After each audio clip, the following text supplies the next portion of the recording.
UP में global investor summit का रविवार को समापन हो गया। 10 फरवरी को समिट का उद्घाटन पीएम नरेंद्र मोदी ने किया था और समापन समारोह में राष्ट्रपति ने शिरकत की। राष्ट्रपति द्रौपदी मुर्मू ने सीएम योगी को ग्लोबल इन्वेस्टर समिट के लिए बधाई दी। राष्ट्रपति ने उत्तर प्रदेश को उत्तम निवेश प्रदेश बनाने के लिए शुभकामनाएं दी और कहा कि उत्तर प्रदेश समृद्ध होगा तो भारत और अधिक समृद्ध बनेगा। समिट के समापन समारोह में सीएम योगी ने दावा किया कि ऐसा पहली बार हुआ है जब उत्तर प्रदेश को 33,50,000 करोड़ के निवेश प्रस्ताव प्राप्त हुए हैं। निवेश महाकुंभ के अवसर पर उत्तर प्रदेश को 33,50,000 करोड़ रुपए के प्रस्ताव प्राप्त हुए। सीएम योगी ने बताया कि पहले निवेश एनसीआर के लिए होता था, लेकिन इस समिट में प्रदेश के सभी जिलों में निवेश हो रहा है। बम्पर निवेश से यूपी के 93 लाख युवाओं को रोजगार हासिल होगा।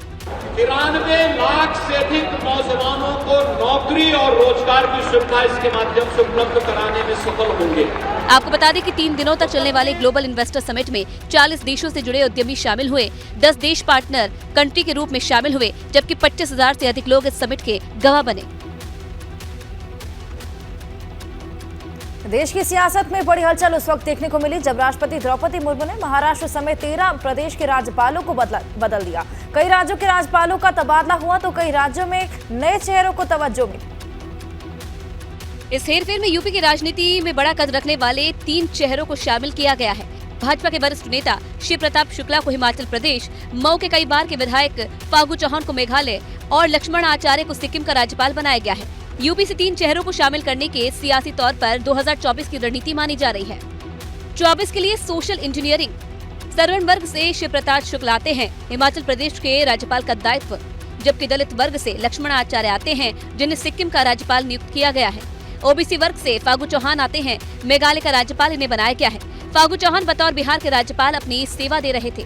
तीनों चेहरों को राज्यपाल बनाए जाने पर कौशल विकास मंत्री कपिल देव ने बधाई दी है और बहुत अनुभव उनका संगठन के नाते काम करने का रहा है। दोनों को राज्यपाल के नाते दायित्व दिया गया है।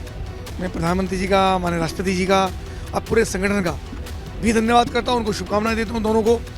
जिन 13 राज्यों में गवर्नर और उपराज्यपाल बनाए बदले गए हैं, उनमें से 9 राज्यों में इसी साल विधानसभा चुनाव होने हैं।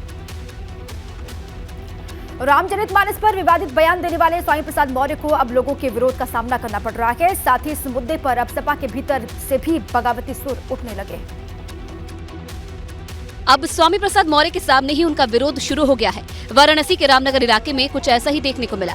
रविवार सुबह 11 बजे मौर्य का काफिला सोनभद्र के लिए शहर के पांडेपुर इलाके से निकल रहा था। इसी दौरान टेंगरा मोड़ के पास कुछ हिंदूवादी संगठनों ने विरोध किया। इस दौरान लोग हर हर महादेव के नारे लगाते हुए नजर आए। बताया जा रहा है कि स्वामी प्रसाद की गाड़ी पर स्याही भी फेंकी गई।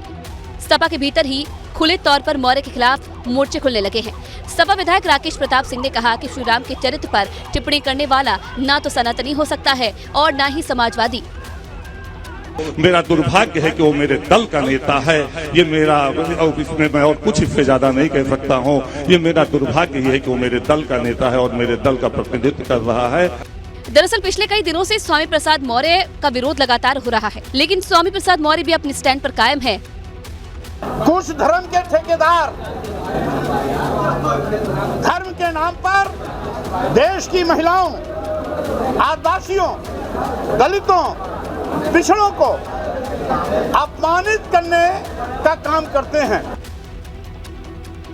विधायक अब्बास अंसारी की पत्नी निखत अंसारी को शुक्रवार को गिरफ्तार किया गया, जिनकी रातें अब चित्रकूट जेल में कट रही। निखत अंसारी को कोर्ट ने 16 फरवरी तक न्यायिक हिरासत में भेजा है। निखत को चित्रकूट जेल में ही रखा गया है, जहां उसका पति और सुभाषपा विधायक अब्बास अंसारी भी बंद है। न्यायिक हिरासत के दौरान पुलिस जरूरत के हिसाब से जेल में ही निखत अंसारी से पूछताछ कर सकती है। बताया ये भी जा रहा है कि 5 दिन की न्यायिक हिरासत में भेजे जाने के बाद से ही निखत रो रही थी। वहीं राजीव कुमार सिंह ने चित्रकूट जेल का कार्यभार संभाल लिया है। सूत्र बताते हैं कि घटना को लेकर चिंतित डीजी जेल बहुत जल्द ही बड़े से लेकर छोटे कर्मचारियों को बदलने की तैयारी में है। जिसके बाद अब सूत्र बता रहे हैं कि डीजी जेल बहुत जल्द 1 से लेकर के 0 तक के, यानी कि छोटे से लेकर बड़े तक के एक कर्मचारी को भी बदलने की तैयारी में है। पति निखत अपने पति अब्बास अंसारी से मिलने के लिए पिछले कई दिन से रोजाना जेल जाती थी और शुक्रवार को जब वो जेल में मिलने पहुंची तो छापेमारी के दौरान उन्हें गिरफ्तार किया गया। जेल में निखत अपने पति के साथ कई घंटों तक अलग कमरे में रहती थी। अब्बास की पत्नी निखत के मोबाइल से लोगों को धमकी देने का भी आरोप है। एफआईआर के मुताबिक अब्बास कई लोगों की हत्या की साजिश रच रहा था। श्री कृष्ण जन्मभूमि के विवाद को लेकर मथुरा में साधु संतों ने बड़ी बैठक की और इस दौरान साधु संतों ने श्री कृष्ण जन्मभूमि के अहम दस्तावेज सभी के सामने रखे। इस बैठक में श्री कृष्ण जन्मभूमि को मुक्त कराने की रणनीति बनाई गई। न्यायिक प्रक्रिया के अलावा किस तरीके से श्री कृष्ण जन्मभूमि की जगह बनी शाही ईदगाह को हटाया जाए, इस पर संतों ने अपनी राय रखी। इस बैठक में मंदिर पक्ष के वकील महेंद्र प्रताप ने कोर्ट में पेश किए वो सारे सबूत सामने रख दिए जिन्हें वो कोर्ट में पेश कर चुके हैं, जिसमें सैकड़ों वर्ष पुराने कुछ सबूत भी दिखाए गए। और किस तरह से जिसको शाही ईदगाह मस्जिद कहा जाता है वो शाही ईदगाह मस्जिद हम उसे नहीं मानते, वो भगवान कृष्ण का असली गर्भगृह है। बैठक में मांग की गई कि जल्द से जल्द पूरी जमीन का मालिकाना हक श्री कृष्ण जन्मभूमि को सौंप दिया जाए। इसको छुड़ाने के लिए हमें कोर्ट पर पूरा विश्वास है, हमें अपनी सरकार पर विश्वास है, हमें अपने न्यायालय पर विश्वास है और हमें लगता है कि पूर्ण हमें न्यायालय पे इसका पूर्ण हमें हमारे फेवर में आएगा और इसकी जन्मभूमि मुक्त होगी।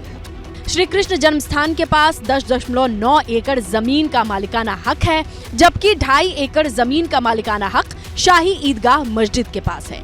हिंदू पक्ष शाही ईदगाह मस्जिद को अवैध तरीके से कब्जा करके बनाया गया ढांचा बताता है। जोशीमठ में ग्लेशियर खिसकने की खौफनाक तस्वीरें सामने आई हैं, जिसके बाद इलाके में हड़कंप मच गया। बर्फ से लदे पहाड़ों के बीच सफेद गुब्बार उठ रहा है जो धीरे धीरे बढ़ता जा रहा है। बर्फ पानी की तरह नीचे आ रही है। तस्वीरें जोशीमठ के लामबगड़ की है, जहां ग्लेशियर का बड़ा हिस्सा टूट गया। ग्लेशियर का हिस्सा 400 मेगावाट की जल विद्युत परियोजना बैराज साइट पर टूटा है। बर्फीले तूफान को देखकर अफरा तफरी मच गई। एवलांच की तस्वीरें सिहरन पैदा कर रही है। दरअसल इन पहाड़ी इलाकों में बर्फबारी हो रही है। बर्फबारी के बाद ग्लेशियर अपनी जगह से खिसक गया और बर्फ पानी की तरह बहने लगी, जिसकी तस्वीरें स्थानीय लोगों ने कैमरे में कैद की है। गनीमत है कि इस घटना में कोई नुकसान नहीं हुआ, लेकिन पहाड़ों पर भारी बर्फबारी के बाद ये तस्वीर अब डरा रही है, खौफ पैदा कर रही है। बद्रीनाथ हाईवे पर भी 3 ग्लेशियर पॉइंट है, जहां हर साल एवलांच आता है। जोशीमठ के मलारी में इससे पहले भी एवलांच की खौफनाक तस्वीरें सामने आई थी, लेकिन जोशीमठ की दिक्कतें कम होती नजर नहीं आ रही। जोशीमठ पहले आपदा की जद में है और अब भारी बर्फबारी के बाद नई मुसीबतें बार बार जोशीमठ के लोगों में खौफ पैदा कर रही हैं।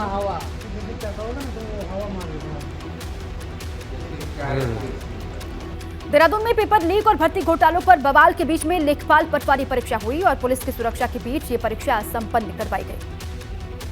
प्रदेश में पटवार और लेखपाल के 563 पदों पर करीब 1,30,000 अभ्यर्थियों ने लिखित परीक्षा दी। 458 परीक्षा केंद्रों पर भारी पुलिस बल तैनात रहा। इससे पहले लेखपाल पटवारी भर्ती परीक्षा 8 जनवरी को हुई थी, लेकिन पेपर लीक होने के बाद आयोग ने आज फिर से एग्जाम करवाया है। जैसे प्रदेश में नकल विरोधी कानून की शुरुआत हुई, उसके बाद ये पहली परीक्षा संपन्न हुई है। युवाओं को इस बात का भरोसा है कि आने वाले वक्त में अगर सही ढंग से सब चीजें चली तो भविष्य सुरक्षित होगा। दरअसल उत्तराखंड में भर्ती परीक्षाओं को लेकर बेरोजगार युवाओं का धरना प्रदर्शन जारी है और इसी बवाल के बीच आज परीक्षा संपन्न हुई है। हालांकि धामी सरकार ने नकल विरोधी कानून लागू कर दिया है और कानून लागू होने के बाद ये पहली परीक्षा है जिस पर युवाओं ने अपनी अपनी राय रखी है। पहले तो अब काफ़ी एग्ज़ाम दिए, हम दे चुके तो क्लासेस भरी रहती थी काफ़ी। इस बार ऐसा नहीं था बिल्कुल। हमारी मांग है, उसके बाद ही हमें यकीन होगा जिसमें सम्मिलित थे लोग वो सामने आए, उनके चेहरे सामने आए। पटवारी लेखपाल परीक्षा को लेकर प्रदेश भर में सुरक्षा एजेंसियां अलर्ट मोड पर थी। जगह जगह धारा 144 लागू की गई थी ताकि नकल माफिया फिर से युवाओं के भविष्य से खिलवाड़ न कर सके। जमीयत उलमा हिंद के अधिवेशन में एक बार फिर विवादित बयान दिया गया। मौलाना अरशद मदनी के बयान पर जमकर बवाल हो गया। दिल्ली के रामलीला मैदान में जमीयत उलेमा हिंद के 34वें अधिवेशन के आखिरी दिन था। इस दौरान मंच से मौलाना अरशद मदनी ने ऐसा बयान दिया जिस पर बवाल मच गया है। मदनी आरएसएस चीफ के उस बयान का जवाब दे रहे थे जिसमें उन्होंने कहा था कि हिंदुओं और मुसलमानों के पूर्वज एक जैसे हैं। मदनी ने आरएसएस प्रमुख मोहन भागवत के बयान की आलोचना करते हुए कहा कि अल्लाह और ओम एक है। इसी धरती के ऊपर मनु को उतारा है। जब अरशद मदनी ने मंच से बयान दिया तो उसी दौरान मंच पर अलग अलग धर्म गुरु भी मौजूद थे। मदनी के इस बयान पर जैन गुरु लोकेश मुनि भड़क उठे। लोकेश मुनि ने स्टेज पर खड़े होकर विरोध किया और कहा कि जोड़ने वाले कार्यक्रम में आपत्तिजनक बातें क्यों। इसके लिए लोकेश मुनि अन्य धर्म गुरुओं के साथ मंच छोड़कर चले गए। हम केवल सहमत हैं, आपस में मिलजुल के रहे, प्यार से रहे, मोहब्बत से रहे और इसके सिवा ये जो कहानी ओ मन्नू अल्लाह उसकी औलाद, ये फालतू की बातें हैं। अधिवेशन में भले ही देश की एकता अखंडता के साथ साथ मजहबी भाईचारे को मजबूत करने के लिए प्रस्ताव पास किया गया, लेकिन अरशद मदनी और महमूद मदनी के बयान 24 के चुनाव से पहले मजहबी प्लान का पर्दाफाश कर रहे हैं। तुर्की और सीरिया में विनाशकारी भूकंप से मची तबाही में अब तक 28,000 से अधिक लोगों की मौत हो चुकी है। लगातार रेस्क्यू ऑपरेशन वहां पर जारी है। खंडहर में अभी भी जिंदगी से मौत की जंग जारी है। तुर्की और सीरिया में विनाशकारी भूकंप से मरने वालों की संख्या बढ़कर 28,000 से अधिक हो चुकी है। मौत का आंकड़ा लगातार बढ़ता ही जा रहा है। भारतीय सेना ने भूकंप प्रभावित लोगों की सहायता के लिए तुर्की के हटे में एक फील्ड अस्पताल स्थापित किया है। अस्पताल घायलों के इलाज के लिए 24 घंटे काम कर रहा है। फील्ड अस्पताल में तुर्की के भूकंप पीड़ितों की मदद के लिए सर्जरी और आपातकालीन कमरे बनाए गए हैं। तुर्की और सीरिया में जैसे जैसे भूकंप से तबाही और मौतों का आंकड़ा बढ़ता जा रहा है, उसी तेजी के साथ भारत दोनों देशों के लिए मदद बढ़ाता जा रहा है। उत्तर प्रदेश के हिंडन एयरपोर्ट से राहत सामग्री के साथ 7वां प्लेन भी तुर्की और सीरिया पहुंच चुका है, जिसमें भूकंप पीड़ितों के लिए जीवन रक्षक दवाएं, फील्ड हॉस्पिटल, कंबल और स्लीपिंग मैट जैसी जरूरी चीजें भेजी गई है। तुर्की के विदेश मंत्रालय के मुताबिक दुनिया भर के 99 देशों ने उन्हें मदद की पेशकश की है। फिलहाल तुर्की में 78 देश राहत और बचाव कार्य में जुटे हैं। 8,000 से ज्यादा विदेशी बचाव कर्मी मलबे में दबे लोगों की जिंदा बचाने की कोशिश में दिन रात काम कर रहे हैं।